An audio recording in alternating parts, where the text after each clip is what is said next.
cold Friday morning, and yet I don't think there's an empty seat here. So it's either the guest speaker or the food over here. I don't know which one it is, but I think it's the senator. The respect that all of you have. Speaking of respect, I see a gentleman who served 50 years in public service here in New Hampshire. Lou D'Alessandro is here, district, and the gentleman who runs the second most powerful business organization in New Hampshire, Mike Scanlon, is here. BIA, Business Industry Association, and we thank him for all the good work that he has done and continues to do for his members and constituents here. Tom Rath is here, former chair of the New England Council Board. We thank him for not only being here, but for all his wisdom and counsel and advice that he's given to all of us in the council over the years. So I used to say, thank you, Tom. That's why I look confused sometimes, but no, Tom is the best, to say the least. So with that, I want to thank BAE. It's represented again today by our very good friend to me and to all of the members of the New England Council staff, Tom Bishop, for graciously sponsoring this morning's program. Needless to say, I don't have to say to any of you that BAE has been an incredible community supporter. I think if you ever see a community event, chances are very good BAE is on that list of being a supporter. So they do well here, but they do even better for the constituents and the residents of the state. And we can't say enough about BAE, so I just want to say thank you to Tom and to BAE.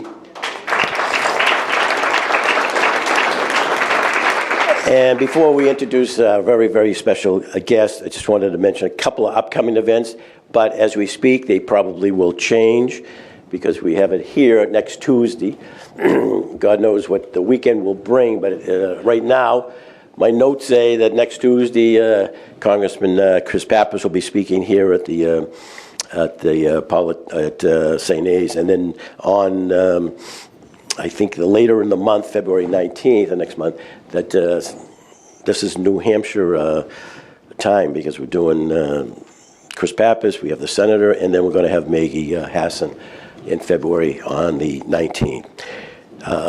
In D.C., we're very busy down there. We're going to have an event early February with Representative Rosa DeLauro of Connecticut, and also at Representative Buddy Carter of Georgia, who will also be speaking to the New England Council. Keep an eye on your inbox in the next couple of weeks because we have even more events coming up. We have Representative Lori Trahan speaking to our members, as well as Gabe Amo of Providence will be speaking to the New England Council. Representative Jim McGovern's going to be speaking to the New England Council on a topic that's very important. That's the early detection of diseases, and he's been out front on that issue, so look forward to that date coming up. And then finally, believe it or not, even though we're in January, we're going to be putting out the registration for our Washington Leaders Conference on May 13th and 14th in Washington. And the senator has had no pressure, but 100% attendance. And she wants to keep that, but she has been terrific, not only attending, but also securing a room for all of our guests to gather in D.C. And it's not easy to get the room because so many people, in the Senate in particular, look for the room that we get, and it's the respect that they have for her. So I just want to say thank you. Full service. I mean, you take care of constituents outside of the state, so I can imagine how good she is for her constituents inside the state. Our guest today needs no introduction. So, Senator, no. She is, of course, the senior senator, and she is previously the governor here. And it's kind of interesting. I think there are 4 United States senators running for governor this year. 4. So, but she has already achieved that distinction of being a former governor. And I might add that we in the New England Council later this year would like to give the senator a legacy award that's not given too often to anyone. The reason is because she's already a former New England of the Year, so we have to think of something extraordinary that we have not done before. And a legacy is quite because I'm sure a lot of people are thinking already her legacy. Well, we want to be able to give her the Legacy Award later this year, and richly deserving, to say the least. We all know that she is a champion for so many important issues here in our state, in our region, and our country.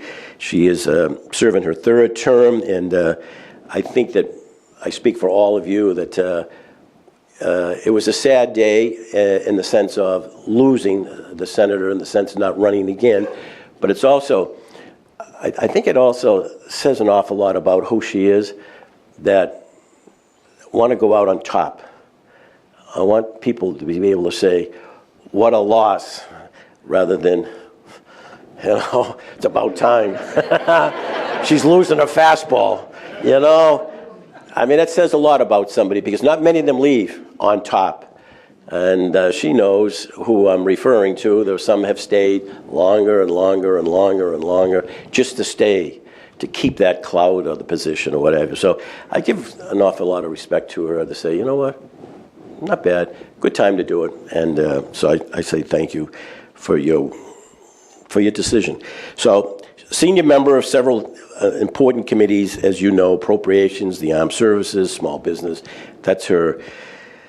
That's the way she spends an awful lot of her time. Ranking member of the influential Senate Foreign Relations Committee. I think she's the first woman to hold that leadership role in that committee.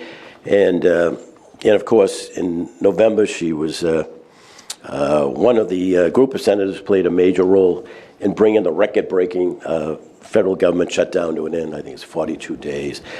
Something we'll talk about more today. And so what we have is we're going to open up questions that some of you have already given me to ask the senator. And if we have time, we'll have somebody to ask a question from the audience. So with that, give a warm welcome to the Honorable Senator Jeanne Shaheen. How am I going? Okay. Do you want to say anything, Senator? Well, thank you for that very generous introduction, Jim. That was very nice. And yes, I wanted to be able to go out when I could still do the job of United States Senator. So that's why I made my decision. And I've also learned to go up the steps as opposed to step up on the platform. I was at the Paris Air Show this summer, and I was going up to speak, and I hit my leg on the platform and had to have 6 stitches. Wow. And I was wearing a white suit, so as you can imagine, the blood did not look very good. So I'm very careful about going up the stairs. You don't have white on either. So. No. In November, as I mentioned earlier, you were one of a handful of senators who voted to bring the Senate back to session to fund the government. And I know that wasn't an easy decision, one that you faced some severe criticism from your own party. Some people thought that we surrendered and we got nothing. So can you share how you came to that decision and how the deal came together?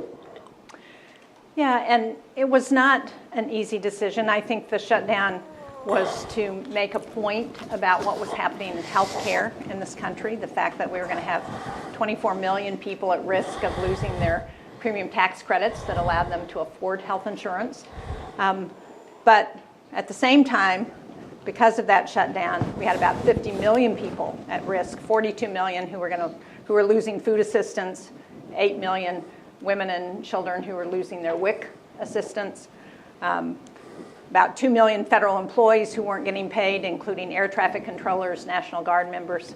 And I think it's important to make a point, but it's also important to know when to stop and when there was real harm going on with people who were affected by that shutdown. And so a number of us who had been meeting throughout the period of the shutdown to talk about how we could end it, when we had the votes to open up, we voted. And for those people who were concerned about the health insurance issue, one of the things that never became clear to a lot of people is that what we were hearing from the Republican majority from the White House was that they were not going to talk about how to fix those premium tax credits as long as government was shut down. So that was a real challenge. And once we reopened, we began negotiating, and we're still in negotiations. I'm still hopeful that we might get something done around health care that will help those people who have lost their health insurance because of the end of the premium tax credits. You know, that's an issue that I first introduced that legislation back in 2019. That was my legislation. We got it included as part of the COVID package. We reintroduced it when we passed the Inflation Reduction Act under Joe Biden. It's the first legislation I introduced at the beginning of last year during the new Congress. So it's something that I felt personally very committed to. But I had never been on the side of shutting down the government and deliberately inflicting the pain that too many people experienced during that shutdown. And so I thought it was really important to reopen the government, to start negotiating around health insurance, and to figure out how to move forward. As many of you probably know, there are sort of two debates within the Democratic caucus. One group says we should oppose this president at all costs on everything from nominees to any policy issues. And then there are some of us who think, I don't like what Donald Trump is doing to this country. I don't like what he's doing as president. But there are some things that it's important to do for the United States and for America. And I'm on the side of trying to figure out how I can support what's in the best interest of America. And so that's an ongoing debate. I think it will continue throughout the time of this president. But I continue to believe that trying to do what's best for the people of New Hampshire and for the people of America is where I need to be. Part of the deal that you worked with your colleagues on has a January 30th deadline. Mm-hmm. And if we don't make the deadline, we don't pass all the appropriation bills, and some of them have passed already, but you have health care, Homeland Security, still pending. Are you confident that we will not have a shutdown? I'm pretty confident. You know, I didn't talk about what part of that deal to end the shutdown was about. One thing, we got a guaranteed vote on extending the premium tax credit, so it's very clear to the people of America where our Republican colleagues stand on that issue. I think that's important. But we also got a commitment to move forward with the appropriations process. When we came out of the shutdown, we voted for 3 of the appropriations bills out of 12. We're about to vote for 3 more this week. The motion to end debate and proceed to those bills passed 82, I think, to, 13 or something like that. So strong bipartisan support to do that. And the reason this is important is for those of us who are concerned about what the president is doing, who looked at the president's budget that did not fund a whole lot of priorities that I think the American people have, is that what we got as the appropriations process, even though Democrats don't control either House or the White House, we got agreement among our colleagues, really for the first time in this new Trump term, to put some guardrails around what the White House can do, the administration can do, to refund a lot of the programs that had their funding cut dramatically. Now, is it where I think a lot of that funding should be? No, but it's a whole lot better than what we had. And having a bipartisan appropriations process that's going to begin to regularly fund the government is really important. You know, one of the most basic things of our government is that it provides a budget, that BAE and Alzheimer's folks and AARP know what's going to be there to fund the programs that make a difference for people. And that process has been broken. And it's been broken since I got to Washington. This is really the first time since I've been in the Senate, and this is my 18th year, that we are going to have, I think, although it's still not clear whether the Homeland Security funding bill is going to get done, but we are going to have almost the entire budget process from start to finish get done in a bipartisan way. And that is an achievement that I think we should all continue to push for, and that's beneficial to the American people. So for me, that was one of the best things about ending the shutdown, is that we got a commitment to move forward with that process. The House has already passed the extension of the ACA for 3 years, Right. and many Republicans, there was a bipartisan vote. Do you think the Senate's going to take this up? No. You don't? No, because they've already voted no. Now, as I said, there have been ongoing negotiations since the end of the shutdown with bipartisan members of the Senate to talk not just about how do we extend the premium tax credits, which help people afford health insurance, but are there other things that we should be looking at that can help address the cost of health care in this country? And I would say we've gotten some pretty good agreement.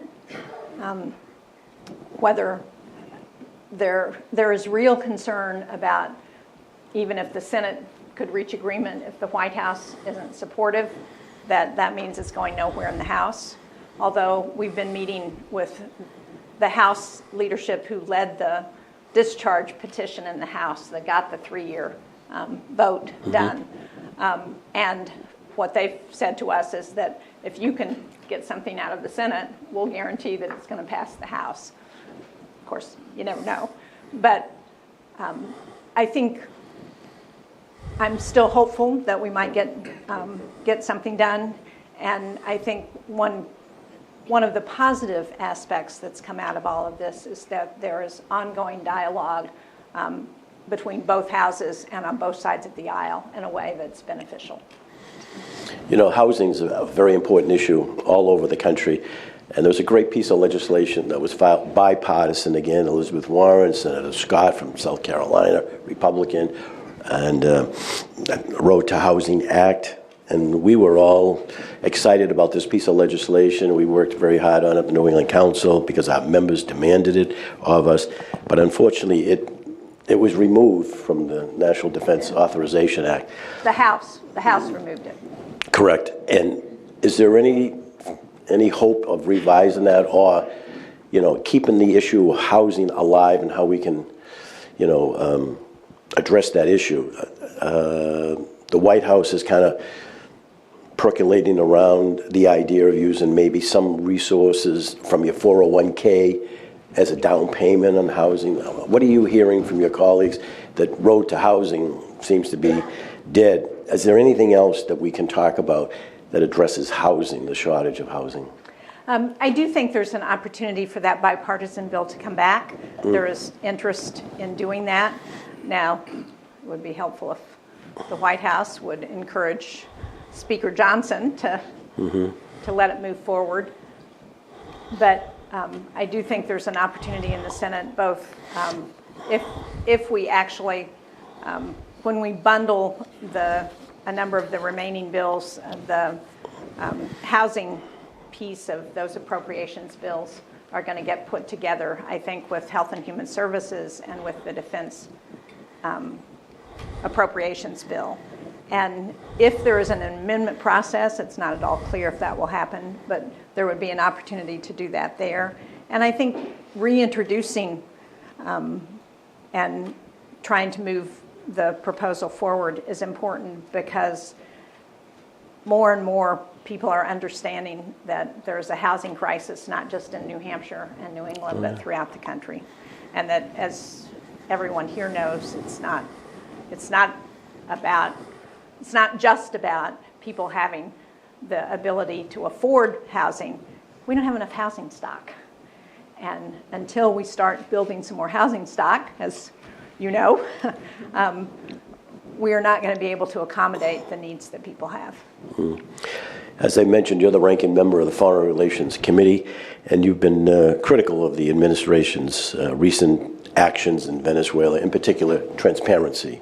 And it seems as though there's not enough votes in the Senate to address the War Powers Act. And there was, but apparently a couple of them switched at the end.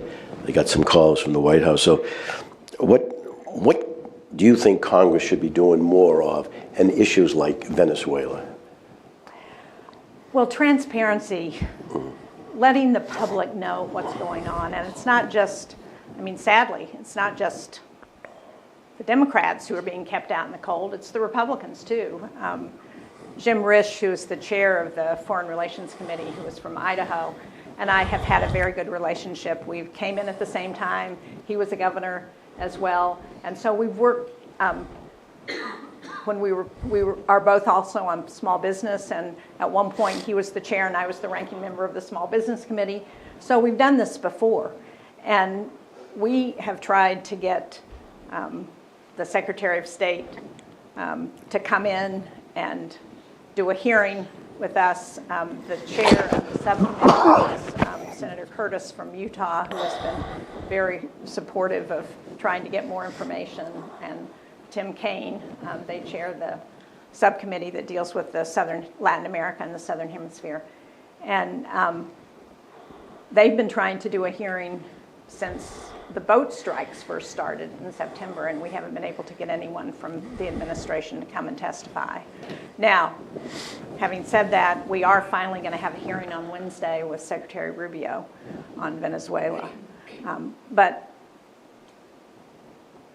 one of the challenges is, and I'll be really frank, I have been in, and I've said this publicly, I've been in 2 meetings where the question has been asked of the administration very directly before the incursion into Venezuela. Are there plans to go into Venezuela and to remove President Maduro? And the answer on both of those occasions was no. And we know now that the planning for this event started last summer. So even when we can get hearings, we don't necessarily get the information that's accurate. You know, last week you were part of a delegation to visit Denmark to talk to them about Greenland, and I'm curious about your discussions with some of the European leaders and their reaction with the administration talking about taking over the island of Greenland. It was a bipartisan delegation from the Senate and included House members. And we met with the Prime Minister of Denmark, the Prime Minister of Greenland. There were a number of Greenland officials who came over to Denmark so they could meet with us. Many of them were going on to Davos, to the Economic Forum. But for me, it's been one of the most upsetting visits and times since I've been in the Senate. You know, I've spent a lot of time, I serve on both the Armed Services and Foreign Relations Committee. I spend a lot of time on national security. I co-chair with Tom Tillis from North Carolina, the Senate NATO Observer Group. We've spent I've been to the last 4 NATO summits. I believe, and helped shepherd through not only North Macedonia and Montenegro adding to NATO, but Sweden and Finland a couple of years ago.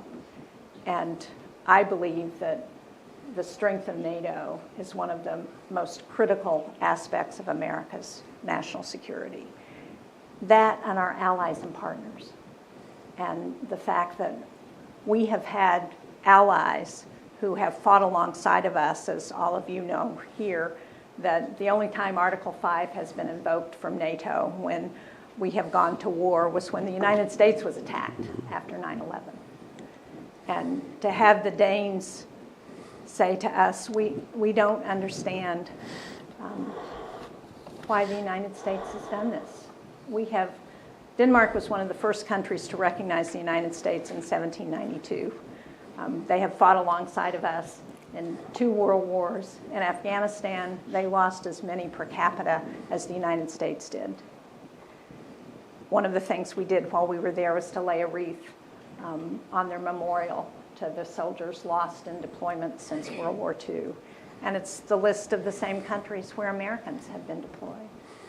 And to have them feel so betrayed by the actions of the United States is not only unsettling, but it raises real concerns about the future of America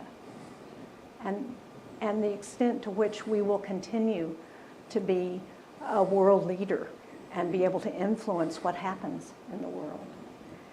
And the people who are excited about what's going on now are Vladimir Putin and President Xi in China, because they're excited that President Trump is alienating our allies. And as Americans, we should be outraged. And if you're not talking to your state legislator, to the governor's office, to your federal delegation, then shame on you. Because we are all citizens and we all have a responsibility for what happens in this country. And we need to be speaking up about this, because America's future is at risk because of the actions of this president.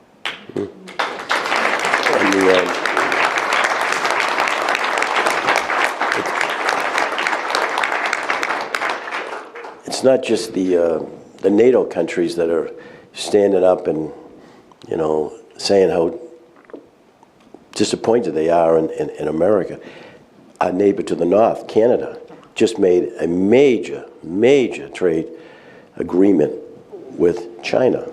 So what does that say about our neighbors are now saying our future is going to lie in maybe China, not the United States, because we don't know what they're going to do in tariffs. They're going to do a 50%, 100%. But that's pretty startling, isn't it? It is. It's dramatic. One of the things we heard when we were in Denmark is that the Danes have a more favorable opinion right now of China than they do of the United States, and that should worry us all. And there are real economic ramifications too for what's happening. One of our biggest trading partners in America is not just Canada, but it's the the EU and Europe. And to have those leaders look for other markets has real implications for our economic future as well.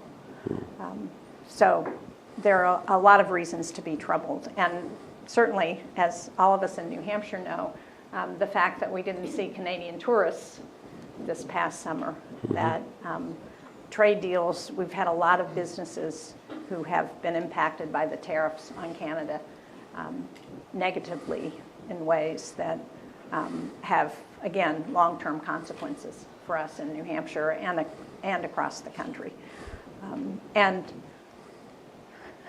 it was striking to me that when did the president decide that maybe he could come to an agreement on Greenland? It was after the stock market dropped dramatically this week, and the bond market. So that seems to be what he's listening to. What was your reaction when the president asked Putin, would he like to serve on the peace board in the Middle East? Again, I thought the president's performance at Davos that we all saw on television was an embarrassment for the United States. And asking Vladimir Putin to be on a board of peace is like asking the fox to come into the hen house and eat all the chickens. I applaud the efforts to end the war in Ukraine. I think that's really important. But it's very clear that Vladimir Putin is not serious about that. And the way to force him to be serious is to provide the weapons and the continued support that Ukraine needs to actually pass the bill that's been in the Senate for over a year now that has over 85 co-sponsors in the Senate that would put in place secondary sanctions, severe secondary sanctions on those companies and countries who do business with Vladimir Putin and who fund Russia's war machine. That's how we get Putin to the table, to actually negotiate in good faith, because he's not doing that right now. You're capping off an incredible career in public service. Between now and the end of the year, are there any big, bold, bipartisan bill you'd like to see passed? Well, obviously, I'd like to see us do something on health care and those premium tax credits to try and help people losing their health insurance, and also to try and address the cost of health care. We got a lot of people here who are in the healthcare industry who knows the challenges that we're facing, and we've got to do something different, because we can't continue to see those costs go up every year. We've got to figure that out. I would love to see us be able to approve a peace deal for Ukraine that is actually a fair peace deal that provides real security for Ukraine in the future. And you know, one of the things that's really troubling about the war in Ukraine is the empowerment of Russia as the result of that, and what that says to other adversaries around the world. We had a hearing right before the NATO summit in the Foreign Relations Committee, and both witnesses for the majority and the minority, because the way hearings works is you have the majority right now, so the Republicans decide who they want for witnesses, and the minority, the Democrats, decide who they want for witnesses. And on foreign relations, usually those witnesses are pretty much in sync, which has been very interesting. But on this question, they were talking about the buildup in Russia. And one of the things they both said is that Russia's buildup is not military buildup. If you look at what's going on inside the country, it's not just there to fight Ukraine on this war. They are building up to attack a NATO country. And if they're successful in Ukraine, that's their next move. And again, that's troubling. And so that's why seeing action on Ukraine, seeing a peace deal would really be important. We have a couple of minutes for questions. And if you have a question, just identify yourself and who you are. Tess, I don't know if we have a mic, but people can hear you, I'm sure. Yep. Yeah, Tess Shaheen, the Vice Secretary for Association. I actually don't have a question. I just stand in gratitude for your public service, your rich lived experience, how clear-eyed you are, thoughtful you are, and that you're such a gem. So thank you. Oh, thank you. That's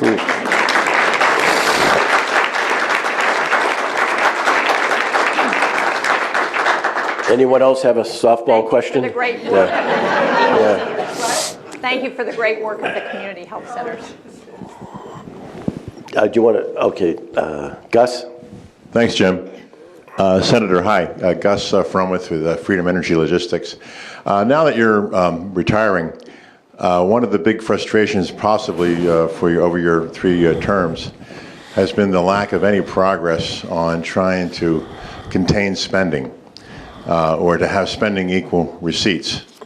On your way out the door, do you have any ideas you can blurt out now that you would probably be disinclined to mention if you were still seeking office? I mean, is there any good solutions that you think that the two parties could agree upon that would put us on a path that would calm down the inevitable breakage that will probably come in the future because we are spending ourselves silly?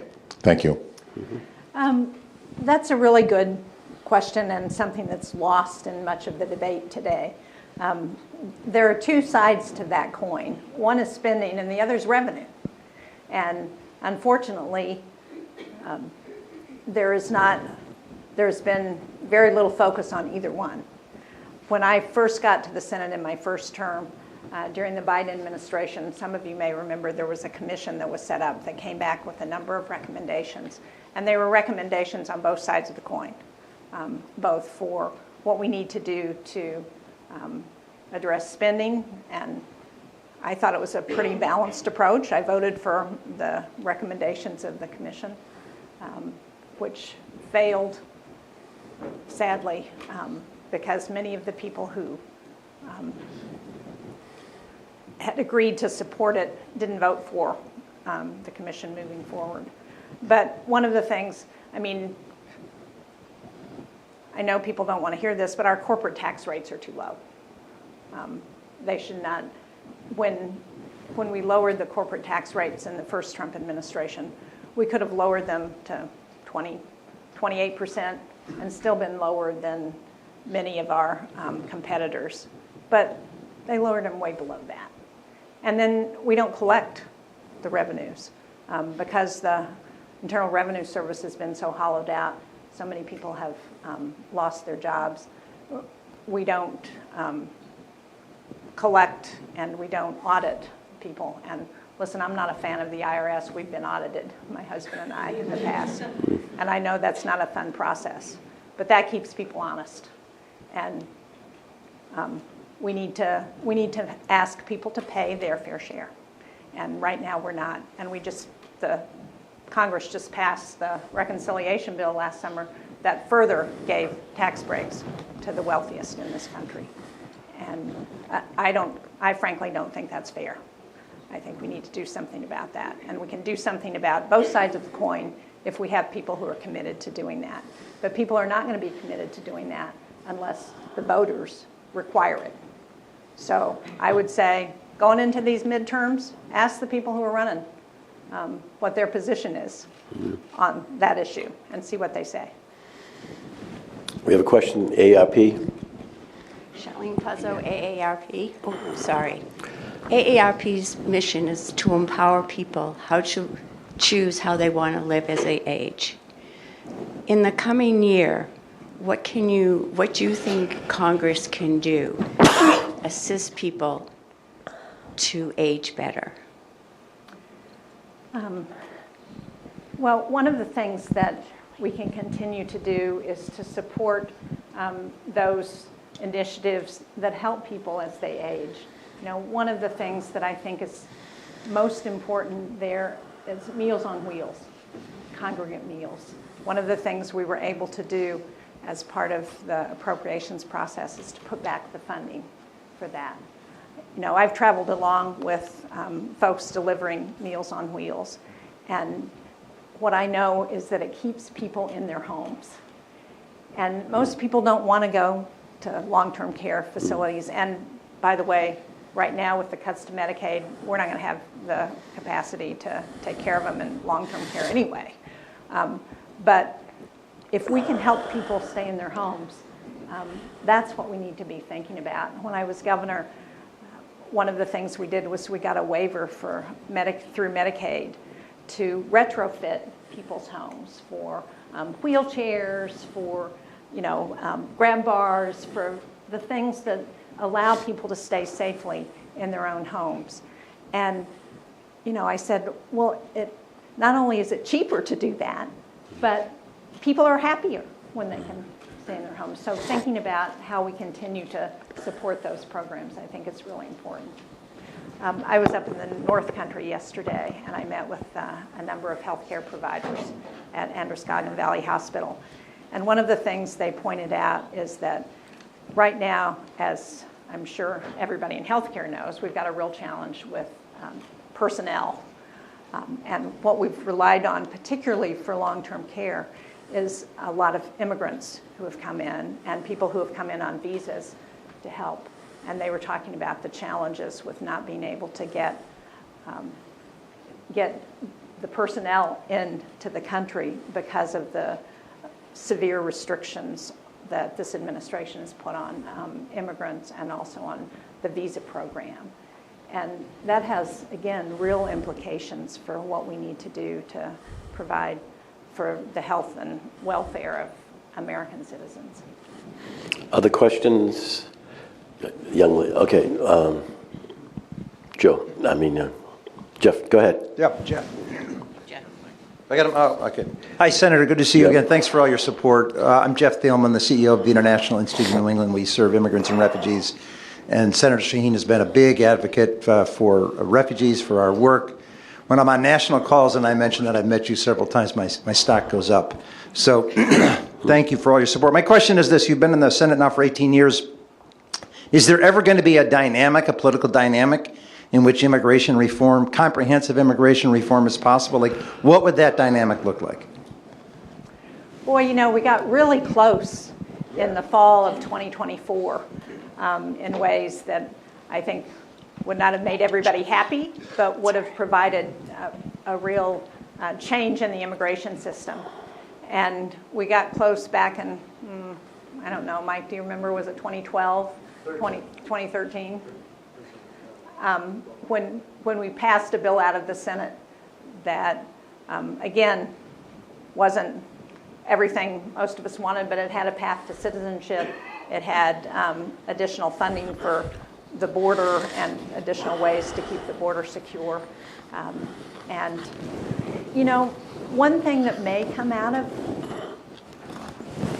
what's happening right now, the ICE agents in so many of our cities and all, is I'm hoping that maybe out of that will come a realization that we need to address our immigration system in a way that makes more sense. You know, I think most Americans want a secure border. I mean, and I agree with that. We should have a secure border. But we also need to find a way to make sure that those people who have something to offer, who want to contribute to America, and who have reasons because of asylum issues, because they're refugees fleeing conflict, whatever, we need to have a system to allow them to come to the United States. And then we need to have a way for them to get citizenship. I talked to a young woman Monday who was a student at in New Hampshire. I won't give any more details because I want to protect her privacy. But she said she's been trying to get a green card for 9 years. She's interested in joining the military. She's going to go to higher education. And you know, that shouldn't happen for people who want to contribute to America and people who we rely on. And we rely on so many immigrants. You know, my family on my side came to the United States before the Revolution. But my husband's family, three of them came from Lebanon, one came from Ireland. And, you know, they raised their kids here, they worked hard, they paid their taxes, their kids have all been successful.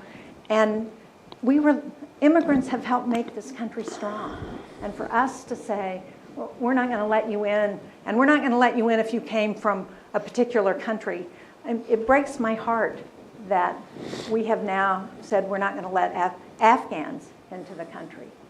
Because I have talked to so many soldiers who have told me that without their Afghan interpreters, without their Afghan logisticians, without the Afghans who helped us, they would not be alive.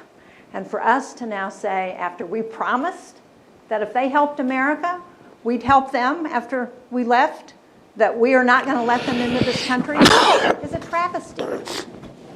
Again, we should all be outraged about that. I will. Mike? Sorry to be so emotional. No. Thank you, Senator. I wanted to ask Mike Skelton from the Business and Industry Association. I want to ask about tariffs. We're now coming up soon on a couple months of a year of the implementation of the Trump administration's tariff policy. And what I continue to hear from my members across the state is a lot of concern, and the direct impact of tariffs has been challenging, but as we've talked about before, the uncertainty continues to be, I think, one of the most damaging aspects, and the on-again, off-again nature of the way that tariffs have been handled over the last year. I'm curious what you could share that you're hearing from your colleagues in Congress, and we're waiting to hear from the Supreme Court to rule on the IEEPA tariffs and what clarity that might bring. And do you think, depending on how that ruling comes down, would it prompt Congress to take some action here, or to at least start being more vocal about this from some of your Republican colleagues, to look at Congress reasserting its authority that's in the Constitution to have a say over tariffs? Boy, I hope so, Mike. I think you laid out the challenge really well. We've got a lot of my colleagues. Some have been willing to speak out, but most will quietly say behind closed doors that they don't think it's good for America, but they're not willing to say anything publicly. And we know that it's not just the tariffs, it's the uncertainty. And I've been to virtually every business I've been to since the tariffs were first invoked last year, have commented on not just the negative impact of the tariffs, but the impact because of the uncertainty that they can't get investors, they can't plan, because they don't know what's going to happen next. So I'm hopeful the Supreme Court will rule. I helped lead an amicus brief to the Supreme Court that was signed by, I think, 38 senators and 177 Republicans. Not House members, I'm sorry, senators and House members. But I think most people expected the Supreme Court to rule before the end of the year on this, so I'm not sure that it's a good thing that they've waited so long, but we'll see. There's also a question as part of that suit about whether, if they rule against those tariffs, whether they will have to refund all or some portion of the tariffs, and how that would work is really questionable. So I suspect that that's part of what the court is struggling with. Well, I'm told that the senator needs to wrap it up, and she's got, needless to say, several other events today. I was going to just say thank you for your recent legislation that you filed bipartisan on the critical very, very critical minerals that you and Senator Young, Yes. yeah, that file. That's a big issue, and we just don't want to be relying on China. Absolutely. So congratulations on that. And speaking of congratulations, I just want to say to the senator, an incredible career.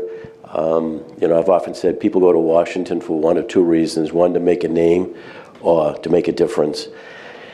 And the senator doesn't seem to be the type that goes out front on the issue, but she's the one that works behind the scenes to bring people together, to get things done, the reconciliation bill, and so many other bills.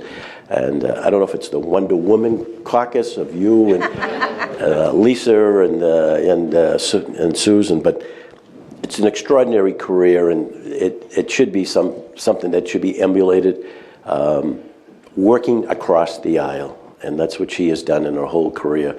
Truly a statesman and a serious, thoughtful legislator. And